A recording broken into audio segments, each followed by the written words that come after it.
Today you were telling actually you took, I mean, apparently it appeared that you took a position with a speaker before the lady, a gentleman, a young person. You had said this message is so beautiful and the essence of it. So do you do accept that there is a message being given now? Well, seemingly in the appearance of things, there's two people speaking, but ultimately, um, it's not a personal thing. It's not my message. Yeah, it's okay. It is not your message, but then is there a message?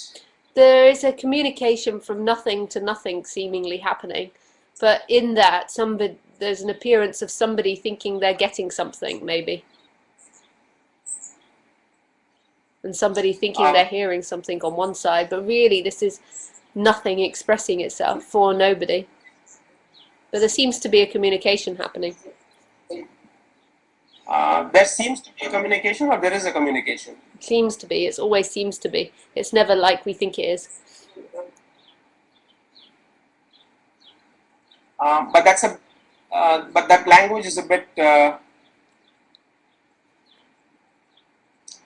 not able to get a clarity on that. It seems to be a message. Yeah. Because even today you had said that to one of the speakers that there is no one here who recognizes a person across. Yeah. But there is, you said, a firework of sounds. I mean, there was a beautiful use of the English language. A firework of sounds happening, and the universe playing a false sort of chemical reaction trick on the human body to make it appear like it's communication. Yeah. So it appears like what's happening now is that Lisa's expressing non-duality to Ilangho, but ultimately there's not a solid Ilangho or a solid Lisa here. There is appearances happening, giving the impression that there's two bodies speaking about non-duality. But it's not an actuality. The actuality is this, and this is totally non-describable, and it's happening and not happening. And it's nothing that we comprehend or understand. It's totally miraculous and free. It's only not free to a person in time. It's only not free to what we think we know about it. The person knows about it.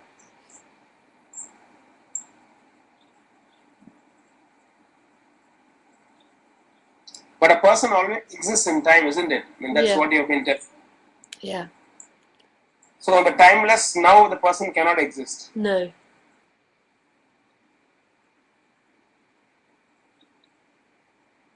Then from my end, who's actually understanding all these things? If there is nobody here also. Being. Pardon? Being, which is nothing and everything. Being. Aliveness, which is nothing and everything. It's not a thing. It's not of this world, yet it's everything in this world. It's not Ilangho listening and never has been. There's not an Ilangho there. There's not a solid Ilangho there. Then who's listening? Being. B-E-I-N-G. Or otherwise called as God? Yes.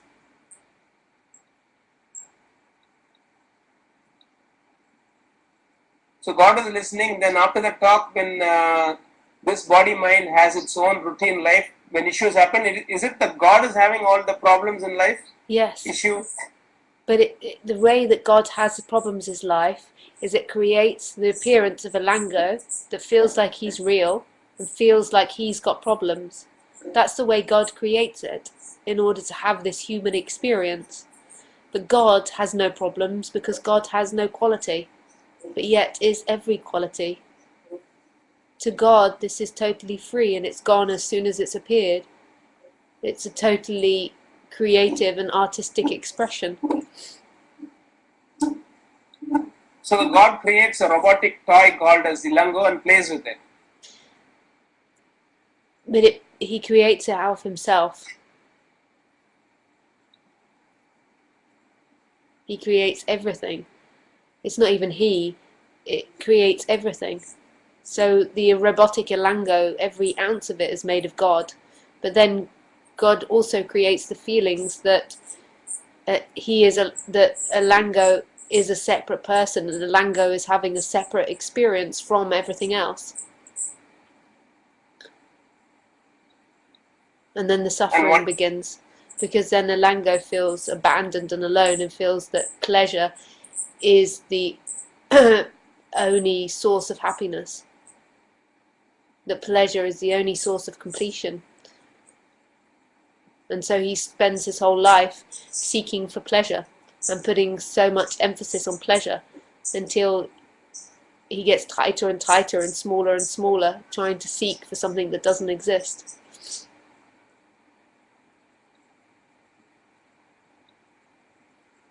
But God doesn't mind, because God has no preference. God has no quality. So he or it accepts Ilangho totally as he is, and Ilangho suffering, and Ilangho feeling abandoned, and Ilangho getting smaller and smaller and tighter. God accepts everything because it has no quality. It's everything and nothing. There's nothing which could reject Ilangho. There's nothing that could abandon Ilangho. Every action of Ilangho was always supported and part of this, part of God.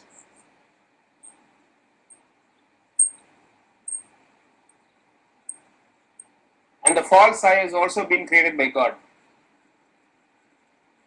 The energetic contraction. Yes. Everything has. And it's God experiencing now, it's God looking now, but not as a person. Not as something.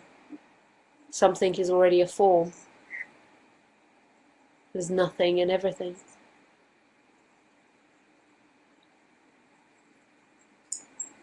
And when this energetic contraction goes away, we call that as enlightenment.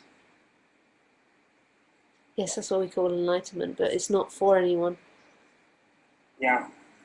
It's the death of the person in time. Yeah. And it's such a sweet thing, because if we speed up, if we go as fast as light, then everything disappears.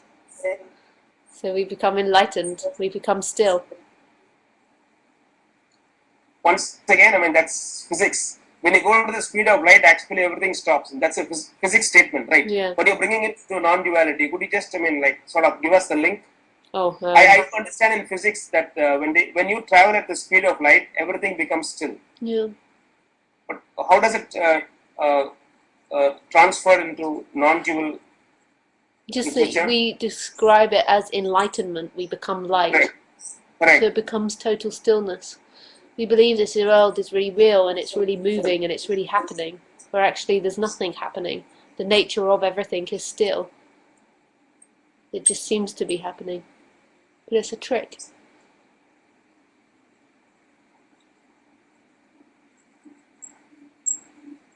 And this energetic contraction drops by itself. It cannot be done by anybody or by There isn't anybody. by a technique. There isn't anybody. Techniques can happen, doing can happen, and all of that's welcome, but there isn't anybody that could do anything. There isn't anyone that could follow a technique. In each moment, that creation of the illusion is totally fresh. So even the Buddha was enlightened without his own volition. Was Yes. it so? Yes. Then what was he talking about? Just a second, let me rephrase the question. It is not only to Buddha, but to all teachers, or even you who say that you are not eating, then there is a teaching coming through. Yeah. From Buddha to Adi Shankara to you, through you, there is some sort of a communication happening, but you had said that it is an apparent communication. If the Buddha was enlightened without his own volition, if Lisa Cairns was enlightened without her own methodology or technique, then what is happening after the enlightenment in the lives of Buddha and Lisa Cairns? That it's no longer somebody doing it, it's just expression happening. So actually this is just a firework of sound. Yeah. Having no meaning. No, but it seems to have meaning, but it's perfect play of things. The perfect play. The perfect expression of fireworks.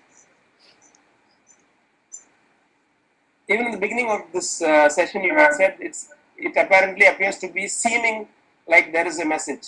Yeah. What does that mean? Is there a message or not? If I'm going to ask you a yes or no question.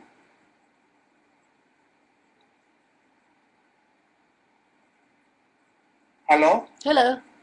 I'm Yeah. just seeing what comes. You said it seems like a message. Yeah. So should we take it there is a message?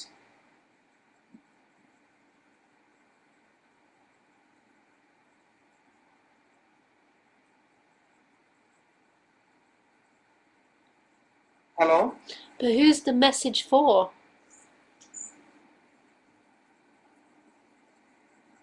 Who's hearing this message? The message makes it sound like it's for someone, makes it sound like I'm speaking to you. Yeah. There seems to be a speaking about non-duality here, which is really beautiful, and that's what happens here, but it's not really set up like that I'm liberating something. It's just expression happening, and these bodies now have to have the expression of listening to non-duality, and this body has to have the expression of speaking it, but it's not really happening for anyone. It's an expression, like the swirls in the water or the ocean. So this is not the false I speaking at all, is it? Which false I? For example, from my side, I am not enlightened, so I have a thought coming up and saying, I listen to Lisa Cairns. Yeah. That's a false I, right? Yeah. That's the person, which you don't have. No. But it's not that I don't have it in a way that doesn't make sense. But there's not a person speaking here, but it's not something that somebody has. This is stillness speaking, but it's not something that somebody could have. Let me rephrase it. I can tell that maybe 5 years ago, this body mind had that false I. Yeah. But all of that's like that. All of that is in and out of storylines. The only thing that really can be expressed is who's speaking now, and it's not a character speaking. There's not a Lisa here speaking. This is not coming from somebody. Okay, it is coming from nobody, but who's listening here? I have a character. You think there is this dynamic playing which gives the appearance that Ilangho. They're always so much fun, the Indian adverts.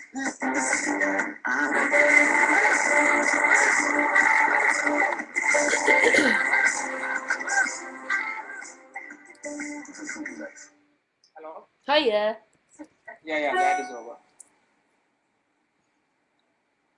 So it apparently appears there is a nobody speaking to somebody here who thinks there is a somebody, but actually here there is also a nobody. No, yes. It just feels like somebody's there.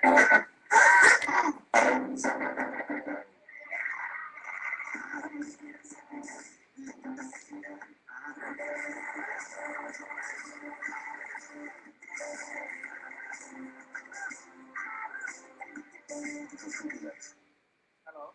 Hiya. Yeah. So a thought comes up and then says a certain character is listening to Lisa Cairns. Sorry? That's how it goes? It feels like somebody's listening to Lisa Cairns, but there's nobody listening to Lisa Cairns. That is not who you are.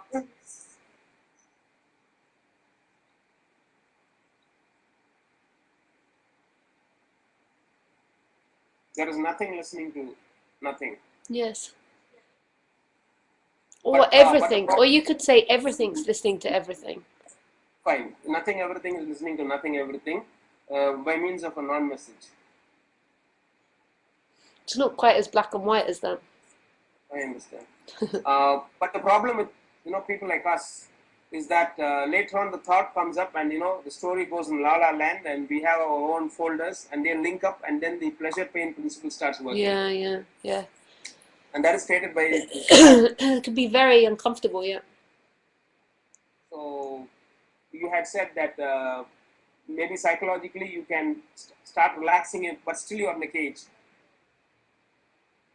Yeah, but there can be ways to relax it. Even listening to non-duality can be relaxing to discover that you're not the person doing your actions. But there could be lots of physical therapies that could help relax that tension or give the effect of relaxing that tension. I'm not really a fan of Western psychology, but but having a broader perspective, learning about the programming of a human being, like people take it so personally that each individual body is programmed towards pleasure, and we take that so personally. Why didn't he think of me? Why am I not the most important person to him? Because each body's programmed to go towards pleasure. So there can be things that could be learned that will relax that and make life a lot easier. Because when you believe you're separate, it goes into so many neurotic and hateful thought patterns. It really goes into a lot of bizarre thought patterns of whose fault it is and why he did this and why he did that. And ultimately, it's because there's a false assumption that you exist. But in that, there could be a relaxing of it. There could be a learning how to deal with it. But still you're in the cage. Yes, but it will be a lot better. A lot happier. Yeah, but then you can't do it. You means I can't do it. It has to happen. It has to happen. But normally once the idea gets presented, it normally goes ahead and happens. So if I said to you, pass the salt, normally the body passes the salt. So if I were to say, you know, you could relax yourself, then the body might go and investigate some of the things that were suggested here. But it's not freedom, it's not what's being talked about in that. It's just talking about relaxing. And there's nothing wrong with relaxing the person. I'm totally not against that. But that's got nothing to do with non-duality. But a lot of people that are into non-duality, really, that's all they want, is just a bit of a happier life. And looking to non-duality won't give that. It might relax the person a bit, but there's other ways that are maybe more functional and easy.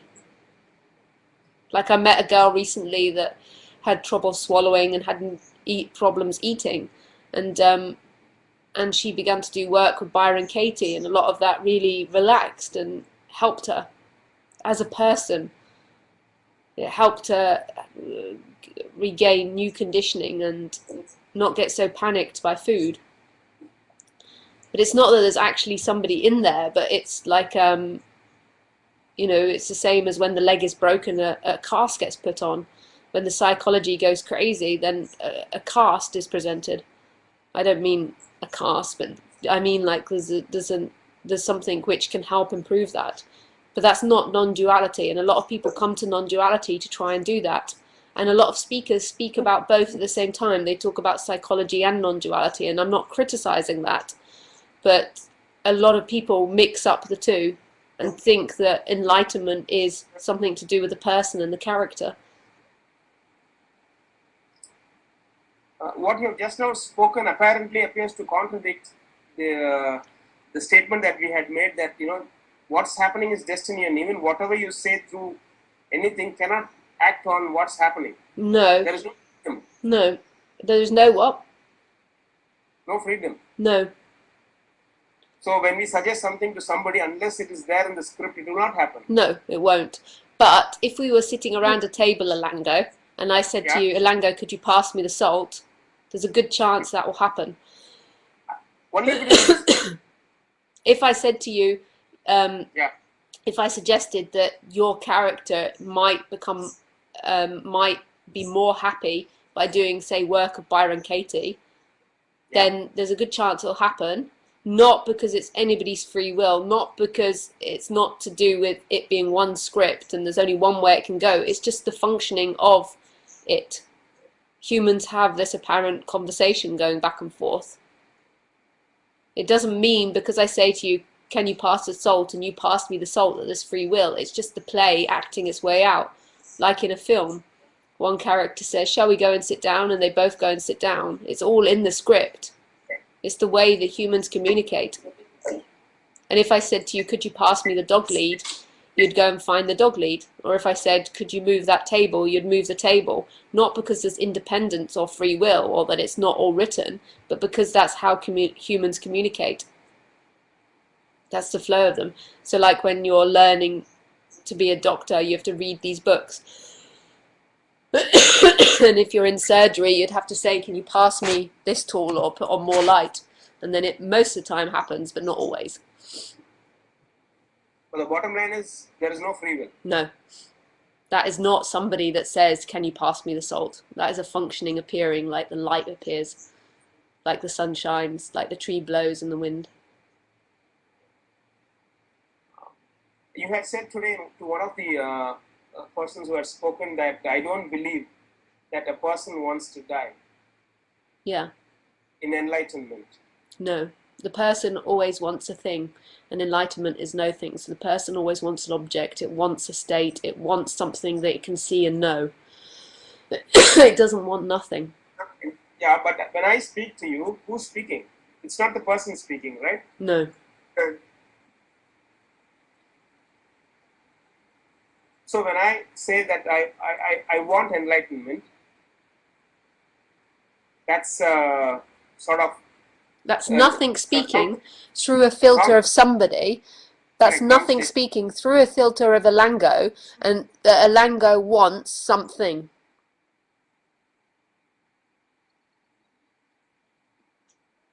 But really, your nature wants nothing. Your nature is totally free. Then why is it blabbering like this? Because that's what beingness does, is it expresses in many different ways. So the filter corrupts it. Yes, but the filter is also the divine.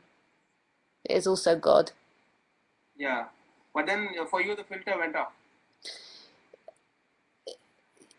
The energy moved from being that to nothing, to beingness, to stillness.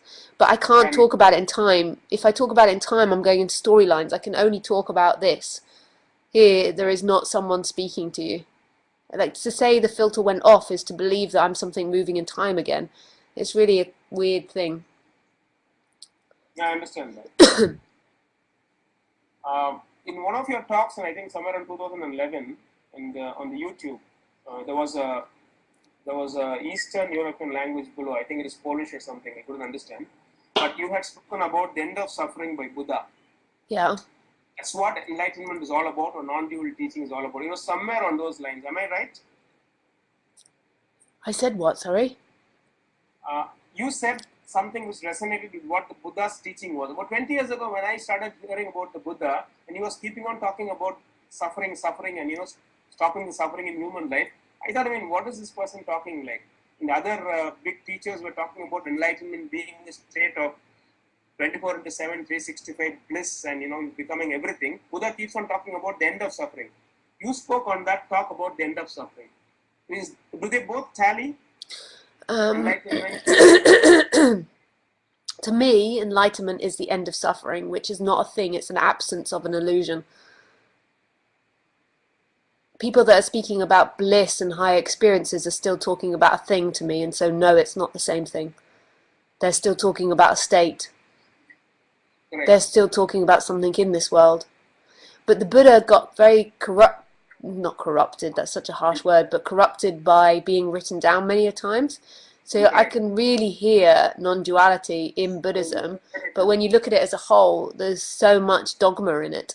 But you can, like, the Heart Sutra is a good example of non-duality.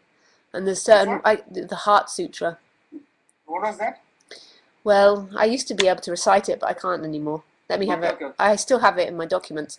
I love it, so I keep it. Just let me find it.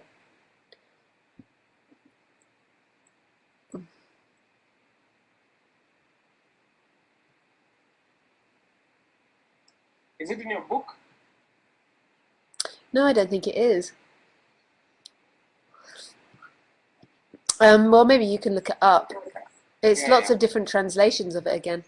But also the way that the Buddha talked about suffering as well. Yeah. Like the recognition that this is suffering. As a person, it is suffering. To believe this is happening to you, that is suffering. But then So there's... there's lots of other things that it goes into, but it is suffering when you think that you're separate from life and that you're having an experience in time. So according to you, liberation is can also be relabeled as end of suffering. Yeah, it's not an experience.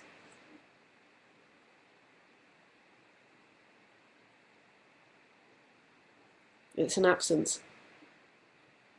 Absence of suffering. Yeah, but that absence can bring lots of experiences, like lots of bliss and all these different things, but all of those experiences come and go. That's not it. That's a side effect.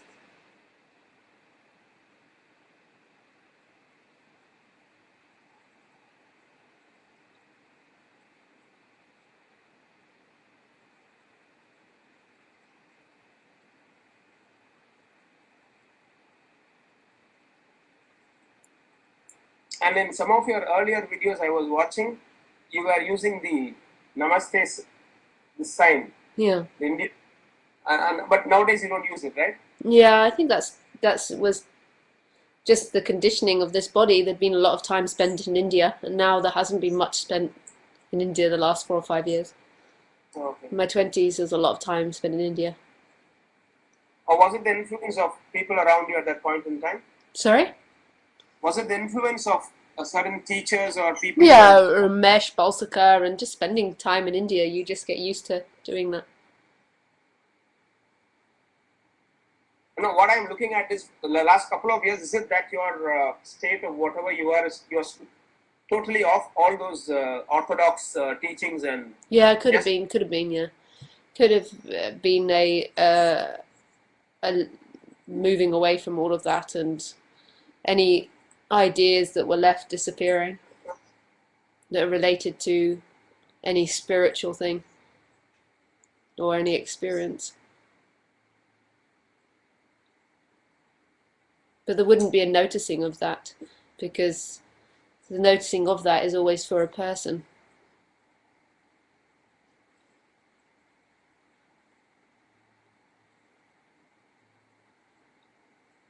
Could you just again, if I am not persistent, just expand on this phrase you have been using today?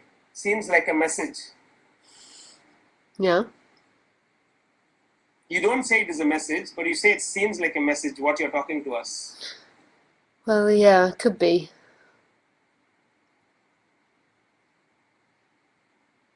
It seems like Lisa's talking about non-duality. It seems like two people are talking here, but really this is stillness.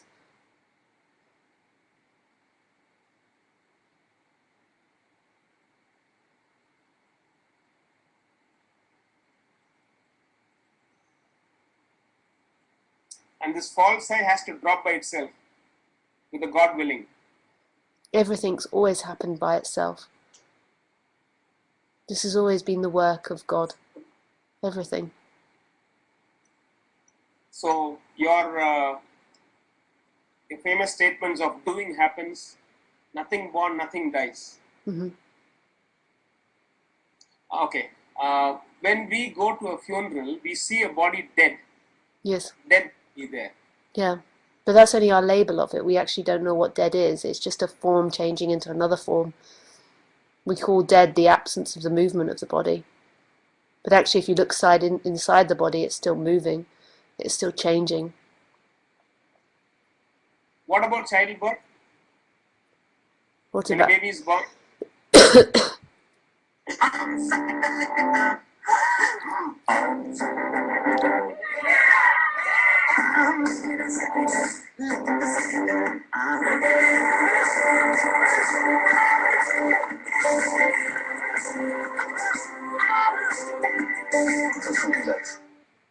Hello? Hi, it comes again, I think. Yeah. Again? Yeah, the advert comes twice. Here we go.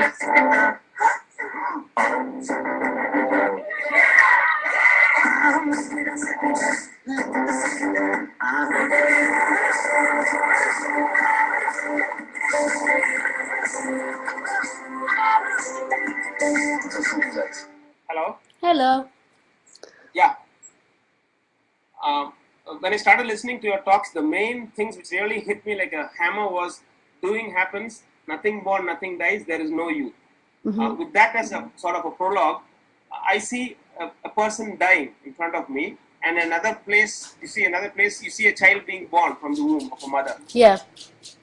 And I have also undergone that in my life, the birth part of it. Yeah. But you say nothing is born. No.